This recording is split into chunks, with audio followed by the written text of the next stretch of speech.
Hello, everybody. Welcome to this We Did It Health broadcast. At We Did It Health, we're working to create a healthy, happy, vegan, and plant based world. We're doing that through building community and offering resources such as today's discussion. Vegan and plant-based world. We're doing that through building community and offering resources.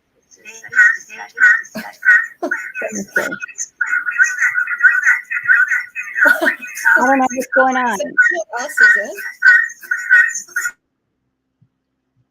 Okay, I guess they're muted. Let me finish talking and then all right. So anyway, what I was saying is we're really working hard to build communities, right? And to create discussions where you are building really good rapport and relationships with others, and where you'll plant seeds of hopeful curiosity in people when they ask about a vegan or plant-based lifestyle. So we also invite you to join our Facebook community so you can connect with others and find support and encouragement with like-minded members. And today I'm excited to welcome some change makers in the vegan field. And I should introduce myself first.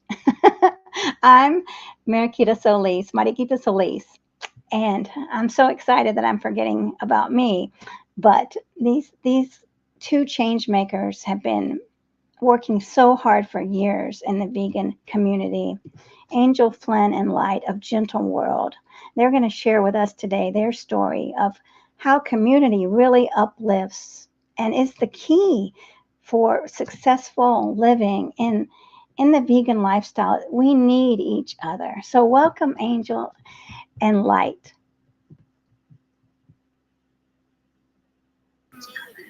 I'm not sure if you can hear us, Mariquita, but there's some wild echo going on. Oh, it just stopped.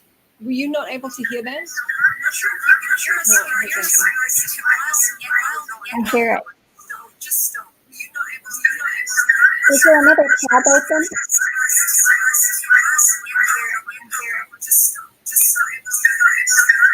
I had our mic muted.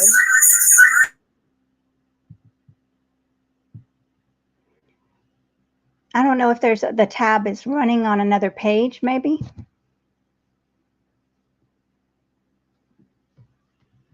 I'm going to check mine. Running on another page, maybe. Okay.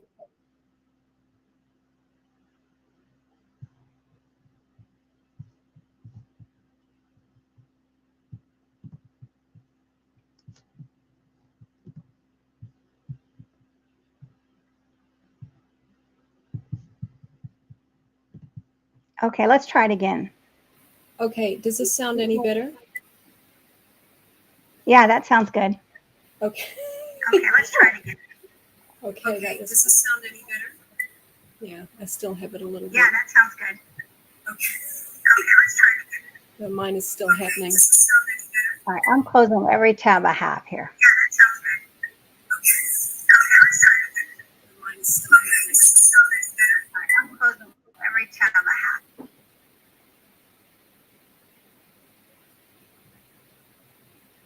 Okay. I don't hear anything now. Okay, I think I closed all of my tabs too. So, are we good? I think we're good. All right. Well, welcome, Angel and Light. Take two. Wow, Thanks, that was everybody, for great. watching. Okay. You want to Yes. run that intro again, or just skip? That's good. Yeah. I mean, this is live, and you never know. And I mean, it's always fun. What a good laugh we got, and now we're all warmed up. So let's go. Thank you. Okay, well, thank you so much for having us. It's a treat to be interviewed by you again, and we're excited to be on We Did It Health for the first time. Well, We Did It Health is excited to have you all. And you all have been in this, I mean, your community has been around for a long time. Can you tell how many years and tell us about your journey, both of your journeys and how you came together to create this community? Well, Gentle World as an intentional community has existed for over 50 years now. And as a nonprofit 501c3, it's over 40 years. But it really started back in 1970 when Light and his late wife's son became vegan at a time when nobody else knew about it. And everybody who they were talking to about it thought they had lost their minds completely, and thought they were going to die for not getting enough protein or enough calcium or anything like that. So at the time, they just found that the people around them who responded positively to what they were saying wanted to band together, and that's how Gentle World was born. Do you want to talk a bit about your becoming vegan journey? No, it's just that I've repeated that so often. I don't want to bore anyone. But it was a movie that at the time my fiance and I went to see, and in it was a documentary about, I don't know, the insanities of the world, of which there were many. And one of them was after a bullfight, there were these 4 huge guys with sledgehammers hitting the bull over the head. And he was just screaming and crying, and this huge bull. It took about 20 blows to send him down. And we came out of the theater and we said, wow, we had no idea that cruelty went on. And from that moment on, we stopped eating meat. And I'd say it was probably a year or 2 after that. We didn't even think about dairy. We didn't know that was what it truly is. We thought, oh, well, that was okay. It was just milking the cows. Anyway, we eventually, after a couple of years, we were living in upstate New York, and we went to visit a dairy. And when we got there, this cow was screaming and bellowing. I thought she was giving birth. It was that kind of screaming in pain. And the owner said, oh, don't worry, it's because we took her calf away because we don't want to share the milk.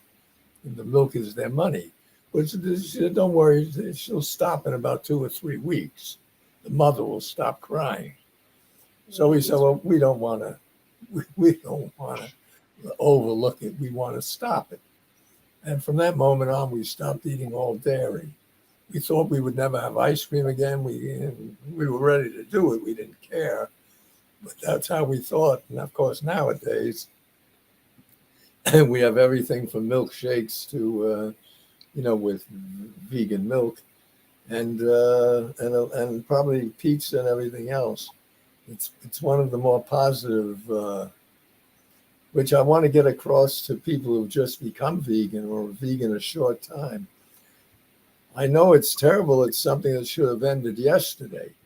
But the truth is, from my perspective of 53 years, it's come a long, long way. Again, not as long as we'd like it to be. But I see now, somebody told me Finland is suggesting, or more than suggesting, actually almost outlawing meat. I don't know if that's true, but I hope it is. But I see everywhere the labels, everything is stamped vegan. That in the old days, we couldn't get a pair of shoes. We couldn't get hardly any food. We used to eat a lot of canned, like vegetarian beans, and a lot of peanuts and raisins was our staple, which is still delicious today. But we didn't care. We knew we were doing something right. Maybe for the first time in our lives, we were doing something right that was irrefutable. Usually we were doing something right that our egos told us was right, and maybe it wasn't. But in this case, we knew that, God, him or herself, could come down and say, it's okay, you can kill animals and eat them. That's all right with me. We would know that God was an imposter, and we had no doubt about it. We had not stumbled. We had found a truth that there was no other side to. Nobody could take the opposing view that, torture and killing, that's okay. I'll speak for that. I mean, of course, that's an insanity. No thinking person would debate on the side of it's okay to hurt and kill animals. It's not like a lion. We don't have to do that, even though there are lions who don't do it. There was a lion cub once whose mother was murdered when this cub was a baby, and that the smell of blood would turn that, what became a full-grown lion, would turn that lion off.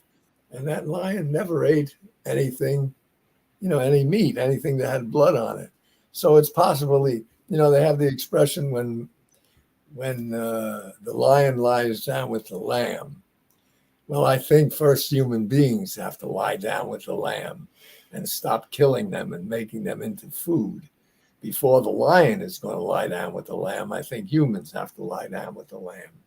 And the horse and the hippopotamus and the rhinoceros and the dog and cat and every animal that lives in the world.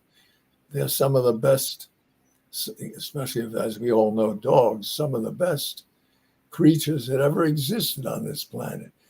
If they could talk, they would have a lot to teach humans about love and unconditional love and loyalty and all the wonderful things there are. I think they're the angels on this planet. I think dogs are the angels on this planet. And I actually believe someday they will talk. Somehow they will. I know there's a dog that some psychologist, a retired psychologist, was training, and this dog understood 300 English words.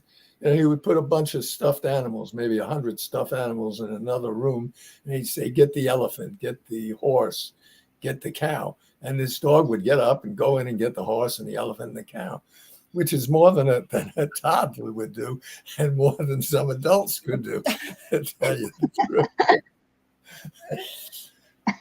I saw that dog on TV. Amazing, right? Amazing, yeah. Yeah, amazing. Yes. Well, the animals, it's an interesting thing. We talk about vegan community, and of course, back then, it was the opposite for you. You literally had no community because you cut yourself. The veganism kind of separated you from the rest of the community that you were a part of at the time. But now, of course, the vegan community is huge. It's worldwide, it's global, and it's growing all the time. And of course, having the communion with animals that veganism gives you, because you're able to then be more open to our relationship with animals and even to our relationship with the rest of the natural world as a result.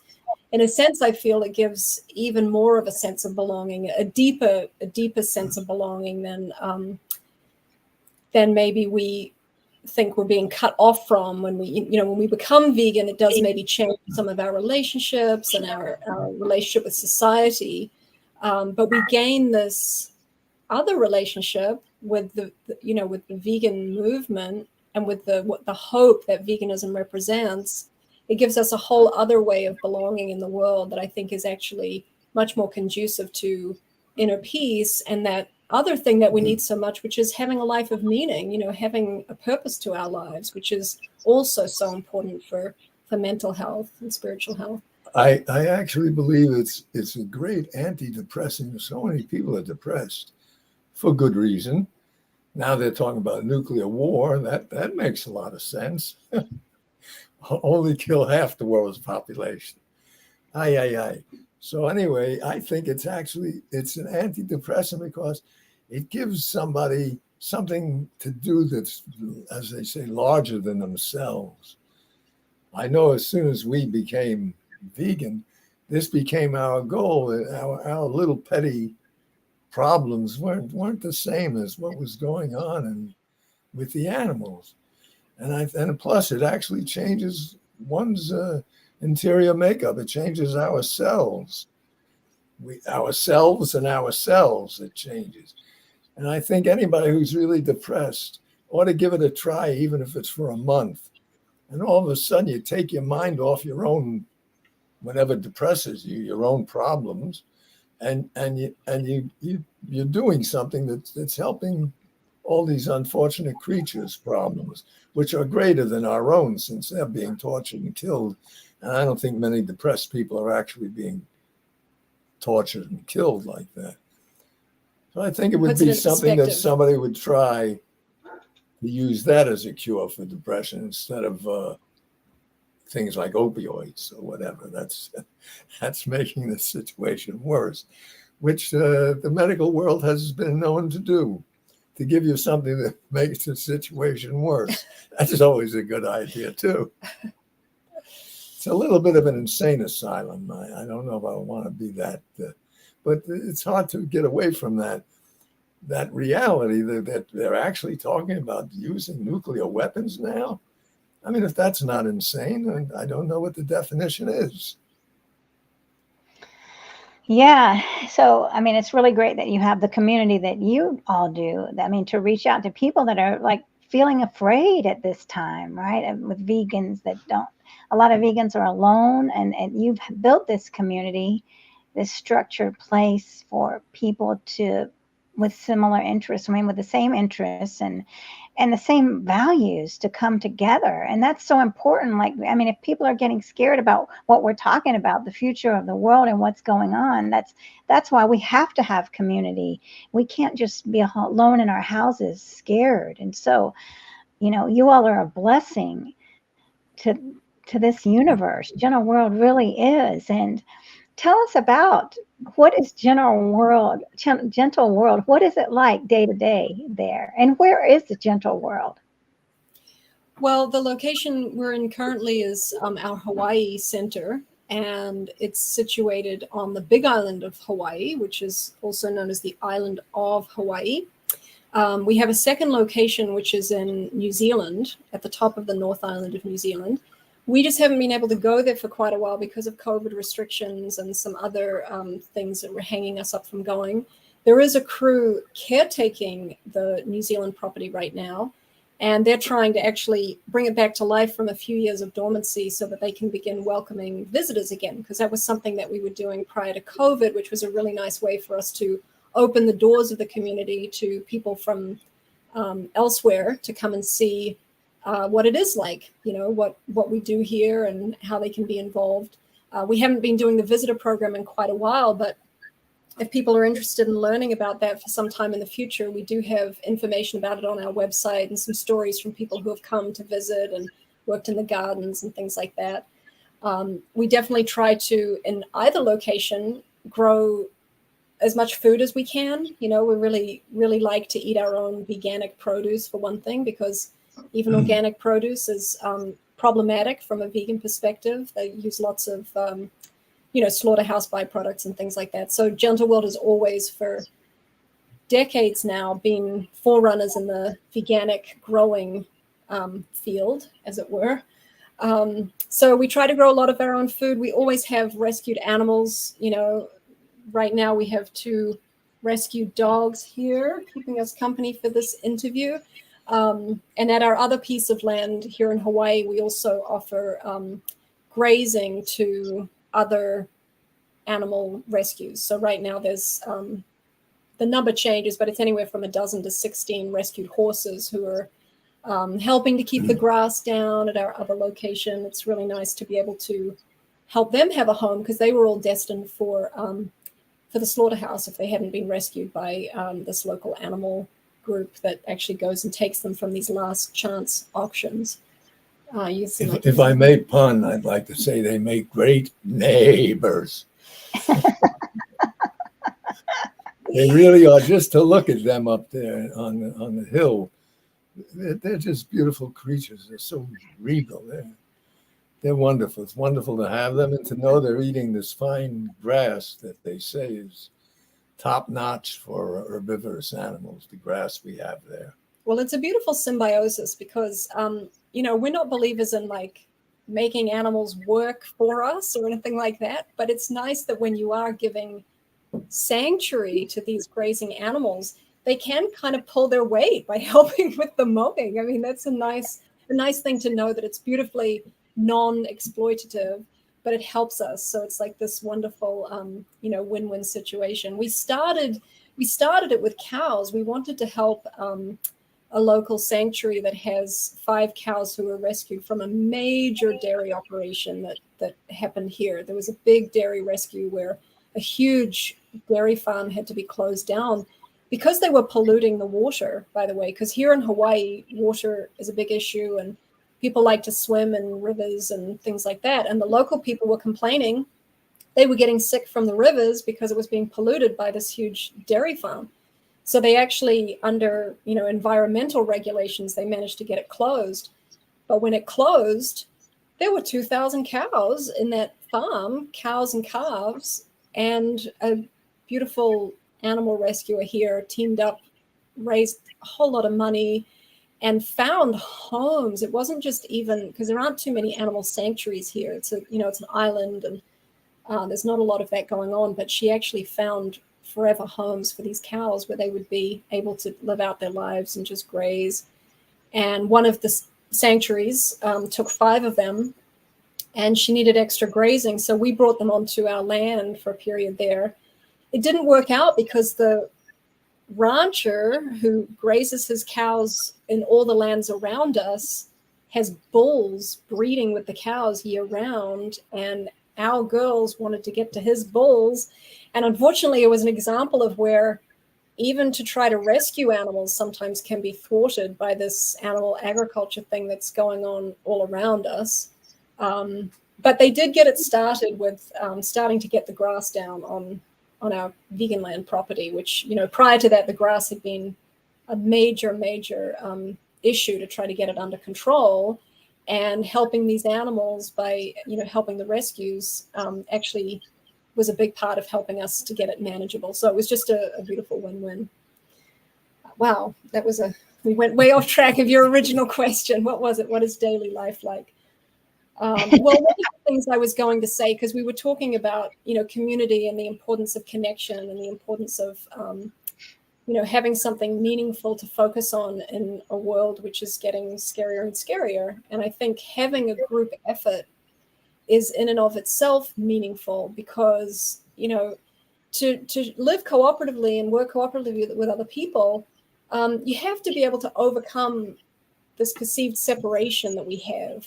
You have to kind of overcome your individual differences, and not that they don't exist, but just that they're not as important as the shared effort, the shared goal, the shared dream. And everybody who participates in Gentle World, we all kind of feel we have this, inner light that comes from participating in something that we really, really believe in wholeheartedly. So, we hope that also allows us to reflect that out to the rest of the world and to try to be an inspiration to other people who, maybe don't have that sense of belonging. We want Gentle World to be a place that people can turn to for hope and for inspiration, and maybe to see a different vision of the future than what they might be seeing through the lens of the world's media and, that kind of thing. I'd like to make this economic point about communal living.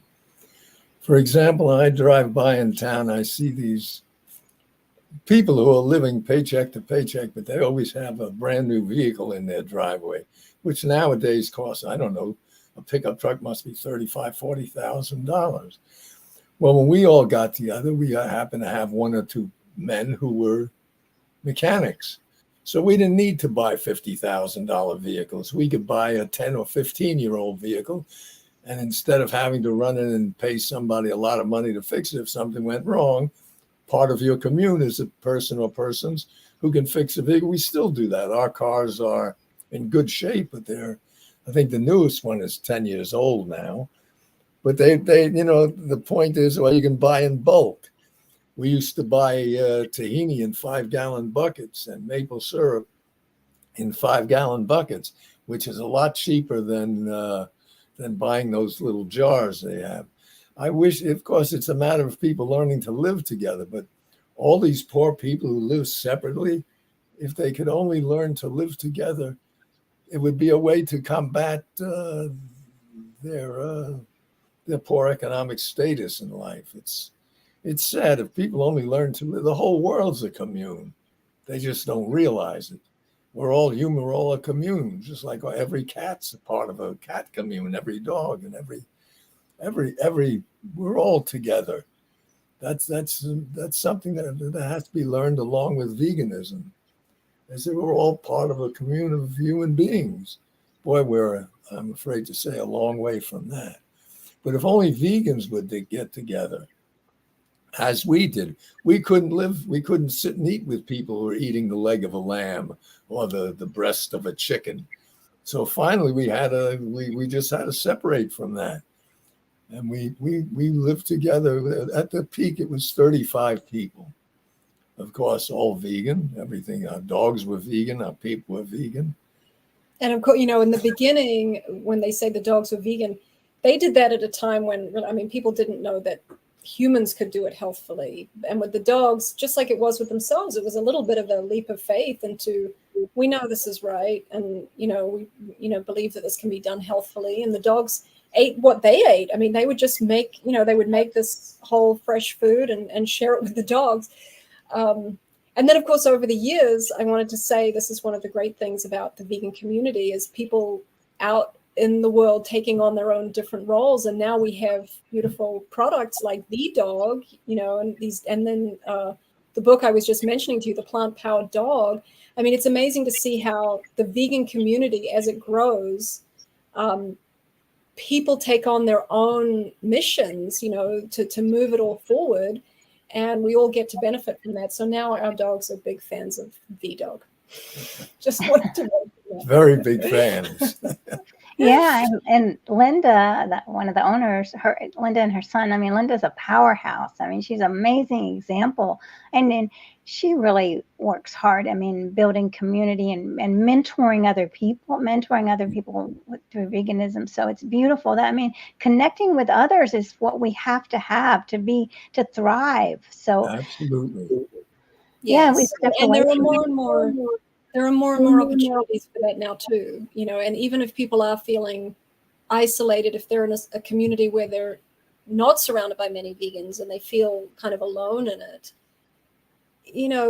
take a look online and see what opportunities might be available to you, because like you do the coaching and you were talking about other people who are doing coaching, and there's all sorts of, just online groups and forums where it's not the same connecting online, but I mean, there are a lot of places where at least people do Zoom meetings and things like that. So people can at least be connected with people who do share their values and not feel so alone.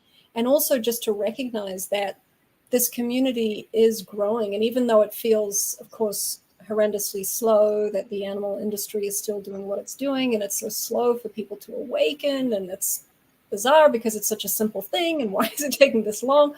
All of that stuff can, of course, build up into rumination that can set people into a spiral of depression if we are not careful. But the flip side of that is that it is growing, and there is so much to be hopeful for in that regard. Yeah, just to get back, the opposing view with the feeding the dogs vegan that you hear on the internet a lot is that dogs came from wolves and therefore have to eat what wolves eat.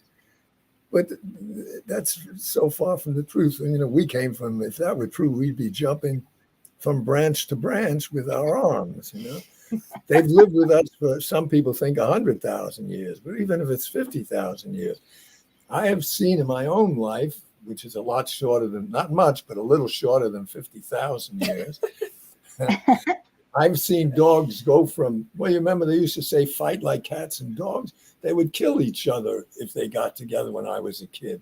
The dog would bite the mailman constantly if he came to the door.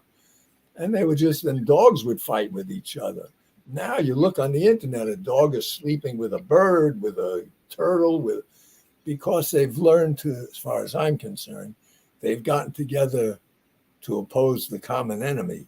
They all have whether it's a hippopotamus or a dog, the common enemy is the same. And I'm ashamed to say it's us, not us personally, but it's human beings.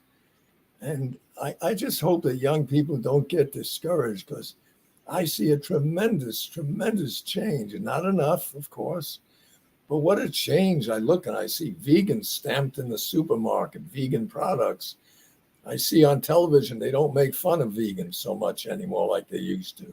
Now there's some member, if they have a Thanksgiving dinner, there's somebody having tofurkey and they don't make fun of it so much. Or everybody's got a nephew or a niece or a daughter or a son who's a vegan. This is so far from true when I started, that if I could only get that across to young people. Don't look at the dark side like that movie says. Always look, in this case, on the bright side, because it's moving, and it's an idea it's an idea whose time has come, especially in the eyes of young people. We know so many kids, little kids, who have never, ever eaten meat and never will, or dairy for that matter. The phoenixes have the Phoenix, Joaquin's, not only his own child, but his siblings' kids have never eaten meat or dairy. And in all likelihood, they never will. They're the hope of the world. People who have never, ever been indoctrinated by that belief that we're meant to eat the body parts of other living creatures. I mean, talk about insanity. Where did that begin? Anyway, I just wanted to take a little heart in the fact that it's, from my point of view, and I've been doing it for a long time, there's great, great changes. Things that if I had known the day after I started from where it was, I would say, wow, it's miraculous. Look what's going on. There are whole countries that are switching away from meat, so I hear. Well, I think there are initiatives within those countries, yeah. But one thing I wanted to say too is that, vegans are often criticized, and it's a shame, and I'm sure it's not always fair, but we do tend to be kind of perceived as being like the downers in the group. We're the ones who are criticizing people's food and making them feel bad, and of course, when you look at it from the perspective of the animals who are enslaved, all of that is so petty and ridiculous, and come on, it's absurd. But we are dealing with human beings who, are not necessarily attracted by that feeling of, doom and gloom that sometimes comes along with it. And certainly the whole, judgmental thing and blame and all of that, which is so easy to go there.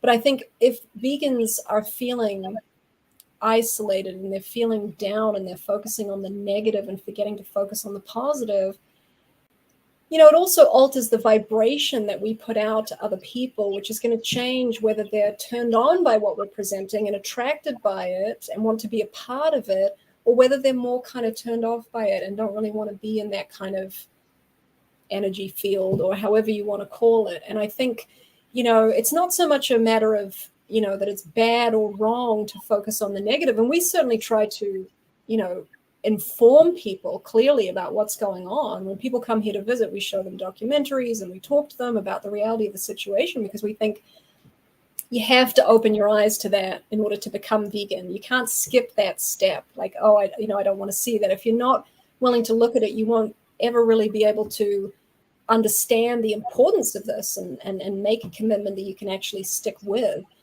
But I also think that, and I think it's one of the reasons that we've been successful with people coming here and becoming vegan, is because when they first come, they're attracted by the feeling that they get, which is one that is ultimately hopeful and, focusing on a vision of the future that's brighter. And so I think in a way it's like, it's presenting that invitation to people that they can actually feel better from this. It does put you through a number when you first learn about what's going on. It can be really, really hard, and it can put people through a lot of emotion. But at the other side of it, you become a part of something that makes you feel hopeful for the future and makes you feel like there's actually a solution to so many of the problems that we face that maybe seem to be not connected to one another. But when you look at it at that fundamental state, that it's about, how do we relate in the world? Do we prey upon everybody and everything around us? Do we see everything else as being there for our use? Or do we want to, protect and be fair and just towards everything around us? So once you come to that point, when you see it that way, you realize how big this is for, all the problems that are facing us as a society. And then it makes you feel like, well, wow, if I can change my habits from one thing to another thing, well, that kind of means there's hope really for everybody to change. I mean, at least those of us who are not psychopathic. So anyway, the point is, I think that if we're feeling depressed, if we're feeling down and low and miserable and despairing, it doesn't necessarily help the animals for us to get trapped in that way of thinking. And I think that when we are in that space, it kind of makes it almost a responsibility to find a way of dealing with that inner space so that we're being a light in the world instead of, adding to the despair, which is, easy to come by these days. Despair. It's not a sparse commodity. Did you want to say something? I did, but I forgot. Yeah, because I was just talking for so long. Well, I love what you're saying. Yeah, you're right. I mean, we've got to shine our light so people will be attracted to us and take care of ourselves. We have to take care of ourselves first, and that's why community is so important. And I do have a comment here, maybe for an answer. Let's see if y'all can answer this. Whoops. I don't have a dog. However, is it taurine or something that the dog needs? I was wondering so I can speak to it if someone asked me in my group. That's a good question. And taurine is actually what they say you have to supplement when you try to make a cat vegan, or feed a cat vegan. If you want to try feeding cats vegan, you absolutely have to supplement taurine. But there are other things you have to supplement as well. And if anybody is wanting to try a vegan diet on their cat, they absolutely have to do very careful research to make sure that they're doing it right. We've heard of people doing it successfully, but it's not something we try to do because anatomically they're just a lot more different. But dogs are easier. They don't need, I don't believe that they need taurine supplementation per se, but I think most of the commercial foods do have it added, like V-Dog, I think has taurine added. But I would say if anybody is curious about that kind of thing, absolutely look up the plant-powered dog. Diana is her name, Diana Dunetz. She has a hyphenated last name, and I can't remember her middle name, but she did a book called The Plant-Powered Dog. It's on Facebook. We actually just posted a link to it on one of our Facebook discussions. But she's just put together an incredible guide to feeding vegan dogs, and it's very comprehensive, and it talks about all the different ins and outs. She's a believer in a whole foods plant-based diet for vegan dogs, which of course makes a lot of sense, just like it does for us. But of course, that's time consuming, and thankfully there are commercial dog foods available like V-Dog, which, as far as I understand, they're legally required to be nutritionally complete. I don't think you're allowed to kind of put a dog food out there, and especially if you put that stamp, the AFCO stamp or whatever it is that V-Dog has, they're required to be nutritionally complete. That they have dog food that's vegan, that in itself is a miracle. We in the first must be 10 years, we of course made food for the dogs.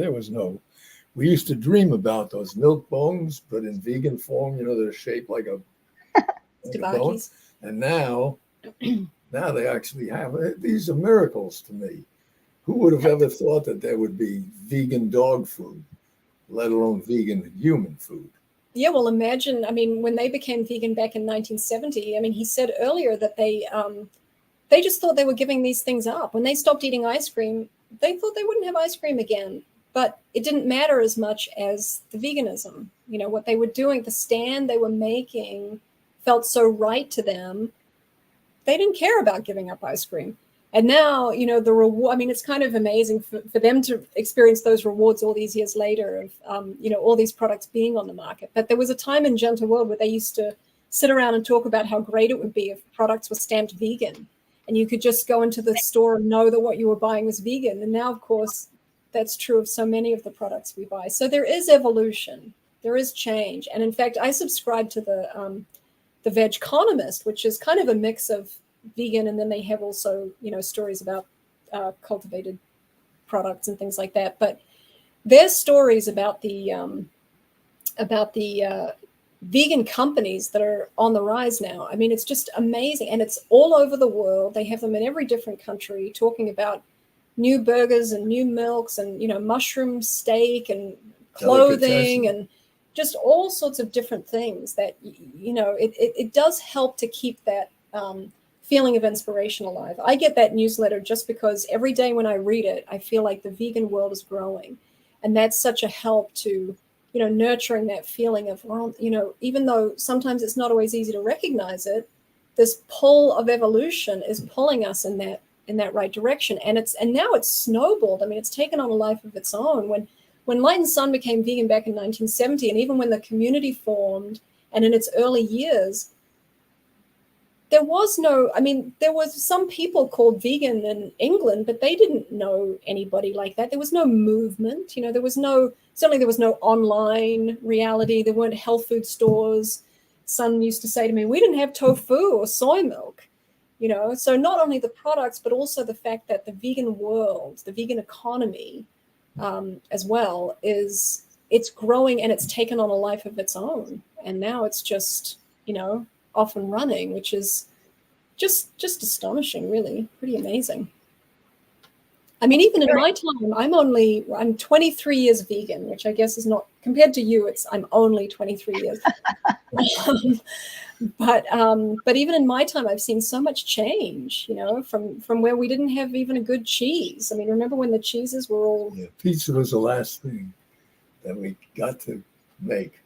And these amazing artisan cultured cheeses. I mean, cheese is not just, you know, those little squares that you used to get. Now they have cheese shops, vegan cheese shops, and, you know, all of that. I mean, it may seem trivial because it's just businesses and food and all of that kind of thing, but the more that gets out there, the more that's available to people, and these alternatives are there for them to turn to, you know, the more it's just going to help to feed this momentum of the progress that we're experiencing.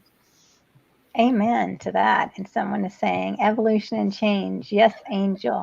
Yes, I know it's very important that we focus on that we focus on the light and we focus on the progress that we're making, because if we don't, then we go into these depressions and the isolation, and that's not healthy for anyone. That's, like you said, that's not helping the animals. So yeah, that's why your community is so important, and the way that you really are getting the message out to people is very impactful. I mean, it's very thoughtful too, respectful. Well, that's my main purpose for being 53-year vegan, is to give these younger people, well, it doesn't have to be younger people who are more recent vegan, to give them a lot more hope because of the changes I've seen. You know, they don't go back that far. But it's a totally different vegan world. And it's, once that momentum starts, because it's a truth, you know, they're not going to bring, and not only that, the internet has helped a great deal on many levels, including all those cute dogs that are on there every night. On the internet, on yes. the internet. Stories of animal, and stories of animal rescue too, which, you know, I mean, we watch different, you know, animal rescue stories, and it's just, I think it's so good that people get to see that now, because, you know, they're recognizing that there is a different way to interact with these animals. There's a different way to be with them. There's a different way to see them. And the internet is definitely showing that. Yeah, I wanted to say, years ago, Gentle World is, you know, because over the years they've done different things to, we've got a lawnmower going outside now. I don't know if you can hear that, but, you know, different ways to make money, different ways to raise money. And at one time they were painting houses, and they had a little business that was called Brighter World. And they had this little business card with this little man and with this is decades ago, little man with a paintbrush, and the card said Brighter World.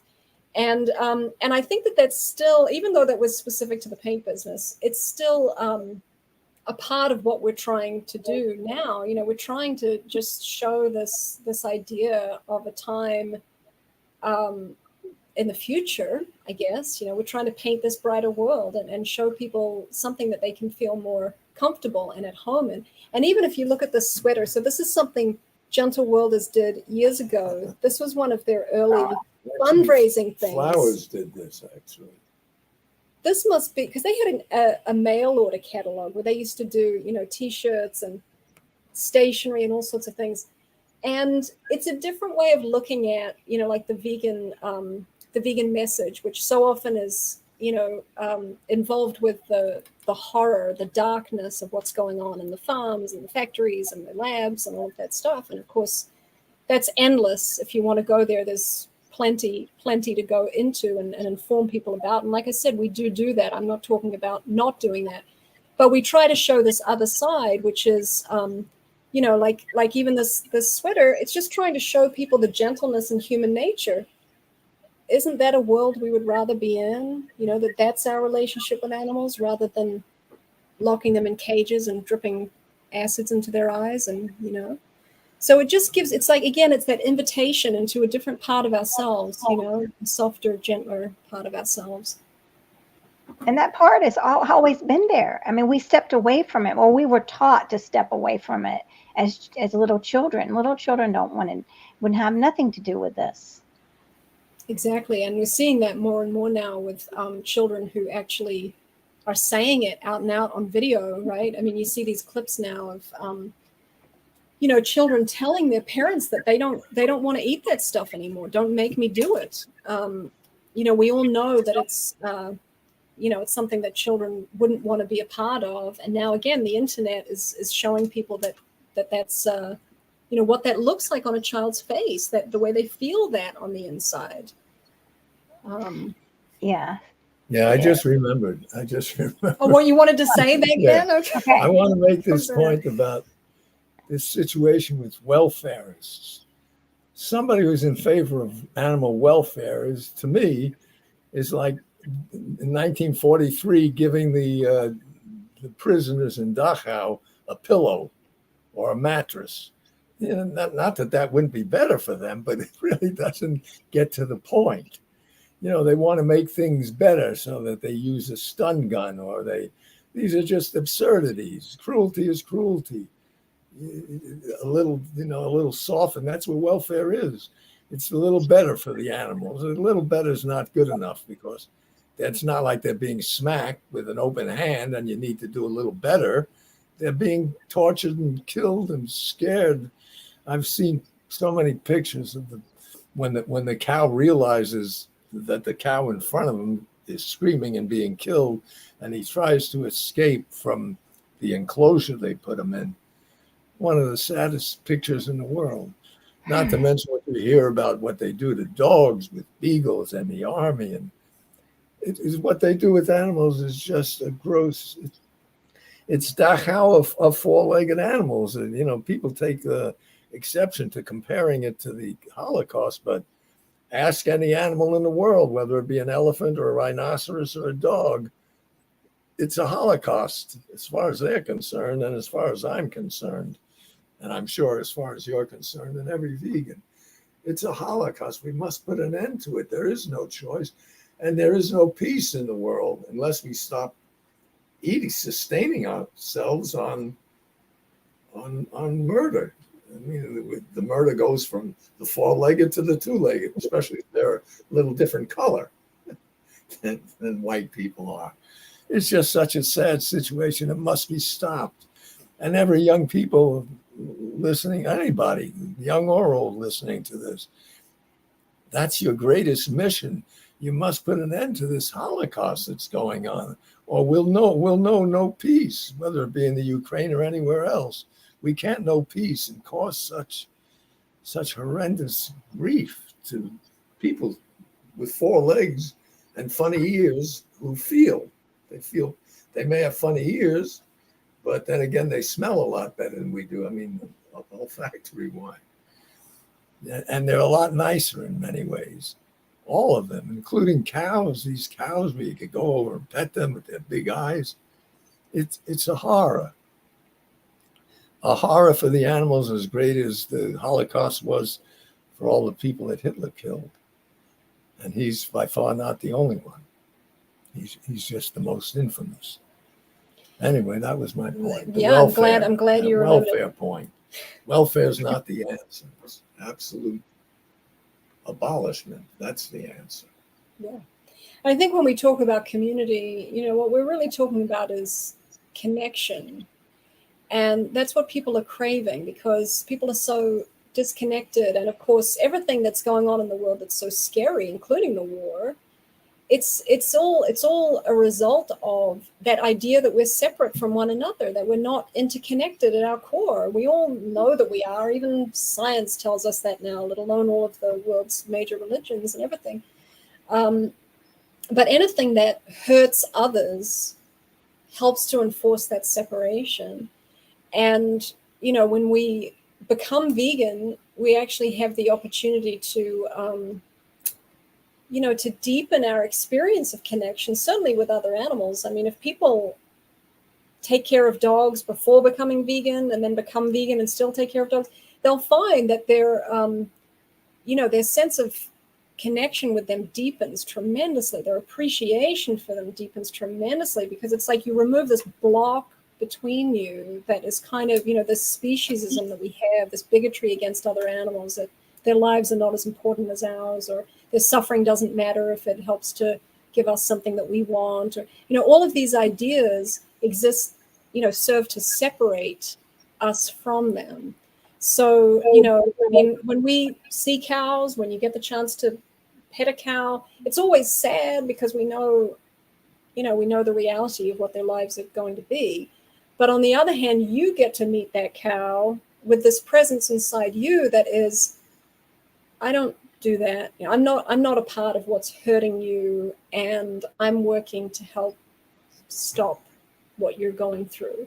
And that, spiritually, it's just actually tremendously nourishing to help heal the other side, which is, as Will Tuttle talks about in his book, we can pretend it's not going on all we want. Denial doesn't make it go away. So people might, like was saying, people take offense at calling the animal holocaust a holocaust. Well, they can take offense at it. Doesn't change what's true. I think the reason people take offense at it is not so much about who the victims are, but more because they don't want to see themselves as the perpetrators. It's one thing pointing at Nazis and saying they did that, but when we think about the animal holocaust, if we think of it that way, we have to realize we're the Nazis. We're the Nazis. And that's really, really hard for people to reckon with. But you have to get to the other side of it, which is not being a Nazi anymore. And then you become a part of the resistance. And, that just takes away all that, the guilt and shame that people are afraid of having to face. But as much as they might, want to deny that it's going on, it's like Will says in his book, it's just, you're pushing it down below the surface, but it still exists. It's still there, and it's still impacting all our, our collective psyche, our collective conscience. It's hurting us as humans in many, many, many significant ways.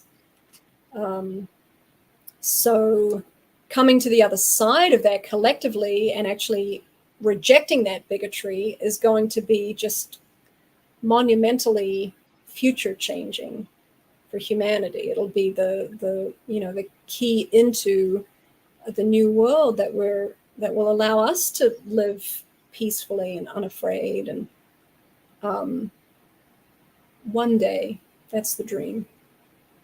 Yes, that's coming. All of us coming together. No more separateness, right? Where we all recognize each other as as beautiful living beings, and there's not one's better than the other. I was walking around today at the nature center, volunteering and looking at the animals and thinking, why do I think that I'm better than this animal? Why would I think that I was better than this animal?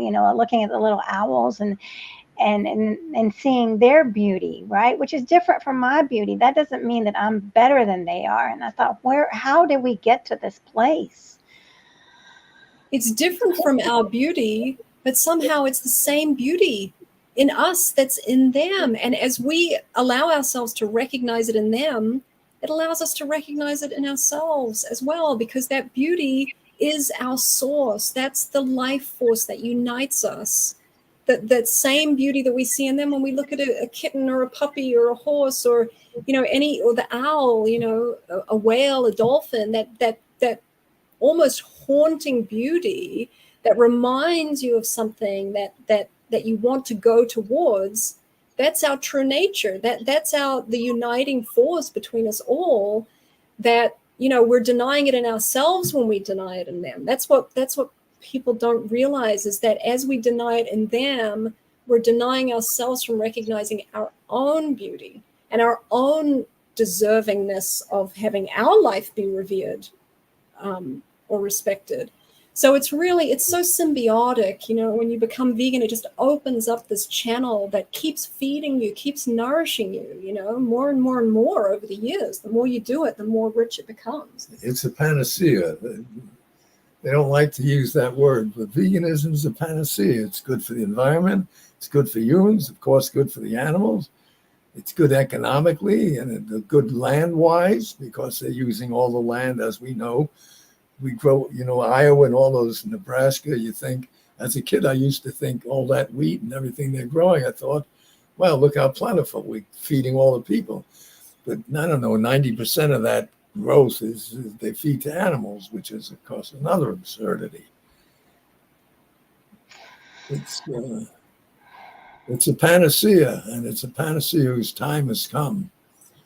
We'll watch it in the years following. It's just going to get bigger and bigger. Yes. Well, I'll say the future is vegan. Let me just say that now. The future is vegan. Oh my gosh, yes. Well, I see we're coming to the end of our hour. What I'd love for you to share with us is like, if someone wanted to come to General World, what would they need to do, or is that possible? And I mean, I'm sure it's possible. What would they have to do? And also, please share where we can make donations to General World, or how can we help General World? Oh, that's so good of you, Mariquita. Thank you for saying that. And donations are always welcome because everything we do, all of our outreach and everything, it all costs money. We don't really charge for anything. Even when people were coming here and getting 2 weeks of vegan education on site, we weren't charging money for that. We really just like to make the vegan education available to everybody. But donations are very much welcome, and they are always used with integrity and, to the best of our ability to make the dollars stretch and all of that. So that is certainly on our website, gentleworld.org. You can make a donation there. You can also sign up for our newsletter there. You can find us on social media. And as far as reaching out to come and visit, the best thing that people can do is just send us an email, go to the contact us page, let us know that you're interested, and we can begin the conversation.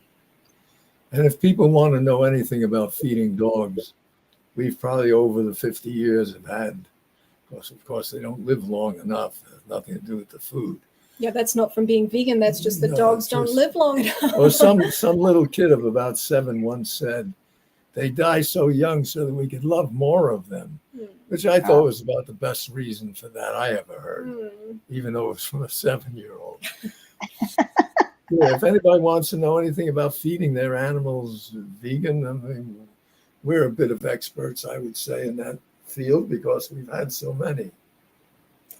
Yeah, and we're an educational organization. So if people have other questions about veganism and about vegan community, then feel free to reach out. Absolutely. Use the contact us page on our site. Yes. And we are a resource.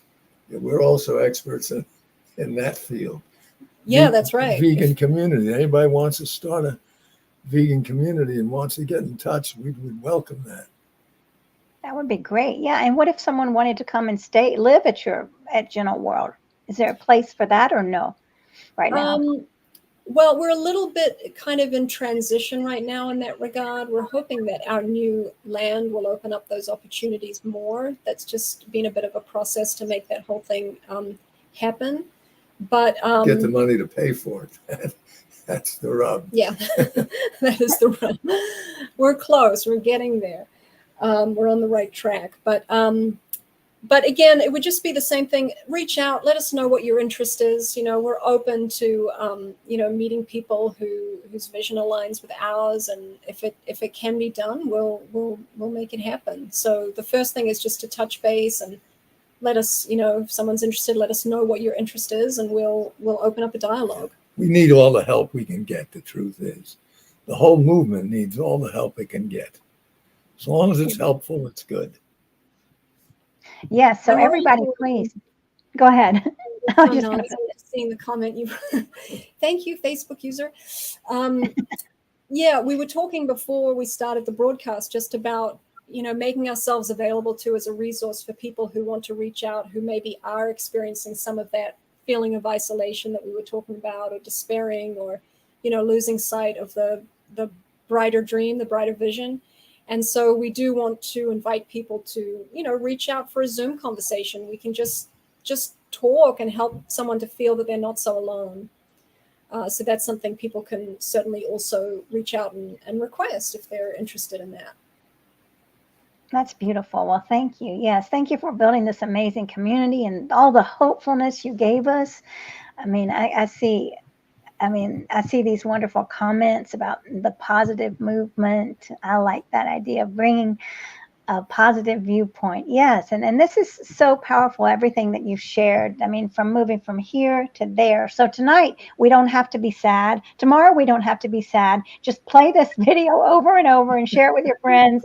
And remember that we have moved from here to here and we keep moving forward and being a part of this beautiful community. So I'm so appreciative of you all coming on here and sharing your wisdom and your joy and light. So thank you, Angel and Light, for just being you and everything you brought to this universe.